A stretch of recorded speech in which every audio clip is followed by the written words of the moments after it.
You just have to hold it there and get my ah! Okay, that's better. Stay there. Hi everyone, I'm out here snowshoeing, and just now I was flying my Mavic 3, got some amazing video.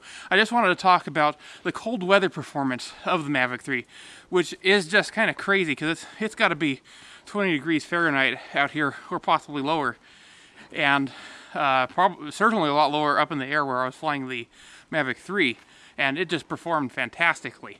I only used about 30% of my battery life, and I was flying for a good 10 minutes or more. And for it to fly that well in such cold temps is frankly kind of astounding. And it was even windy and everything. Drone never even twitched. It was amazing. Got some great photos and videos, and yeah, enjoy.